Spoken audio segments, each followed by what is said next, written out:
अस्सलाम वालेकुम नाज़रीन, मैं हूँ मुमताज़ ज़ेब अली। आज मैं आप लोगों को लेके आया हूँ बहुत ही मज़ेदार, बहुत ही आसान घर में फ्रूट चाट बनाने की रेसिपी। इसको बनाना बहुत ही आसान है और ये खाने में बहुत ही मज़ेदार। तो चलिए देखते हैं इसको किस तरह बनाते हैं, इसमें कौन सी चीज़ों की ज़रूरत है और इसको बनाने के क्या स्टेप्स हैं। तो चलिए शुरू करते हैं आज की ये फ्रूट चाट बनाने की वीडियो। बिस्मिल्लाहिर्रहमानिर्रहीम। ये जो फ्रूट चाट है ये बहुत थोड़े फलों से लेकर बहुत ज़्यादा फलों से भी बनाया जा सकता है।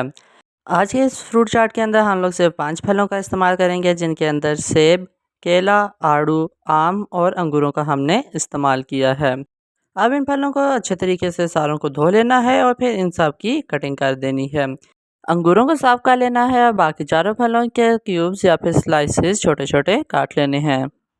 फ्रूट की कटिंग के बाद इसकी अरेंजमेंट करनी है, जिसके लिए सबसे पहले तो एक बाउल के अंदर क्रीम लेनी है। ये हमने नॉर्मल डब्बे वाली क्रीम इस्तेमाल की है, जो किसी भी स्टोर से मिल जाती है। फिर इसके अंदर तकरीबन आधे कप के करीब मायोनीज शामिल करना है और 3 से 4 ड्रॉप्स इसके अंदर केवड़ा एसेंस के डाल देने हैं। अब इन सारी चीज़ों को अच्छे तरीके से 5 मिनट के लिए बीट करना है, ताकि ये फुल पतली हो जाएं। इनको जितना ज़्यादा आप बीट करेंगे ये उतनी ज़्यादा मज़ेदार क्रीम हो जाएगी। अब ये रेडी हो चुका है, तो इसके बाद इनकी अरेंजमेंट करनी है। सबसे पहले बड़े साइज़ का बाउल लेना है, जिसके अंदर सारे फ्रूट्स को डाल देना है। एक एक करके सारे फ्रूट जिनमें सबसे पहले केला, फिर इसके बाद इसके अंदर सेब जाएंगे और फिर इसी तरह एक एक करके बाकी सारे फ्रूट्स भी इसके अंदर डालते जाना है।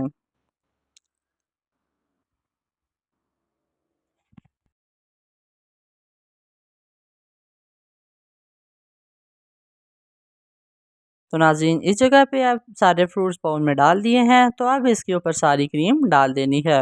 ये वही क्रीम है जिसको पहले हम लोगों ने बीट करके बिल्कुल पतला कर लिया था। यहाँ पे सारी क्रीम डालने के बाद अब इसके अंदर हम लोगों ने चीनी शामिल करनी है। अब जितने फ्रूट्स इस्तेमाल करने हैं उसके हिसाब से ही चीनी डालनी है। हम लोगों ने 5 फ्रूट्स का इस्तेमाल किया है, तो इसके अंदर आधे कप के करीब हम लोग चीनी शामिल करेंगे।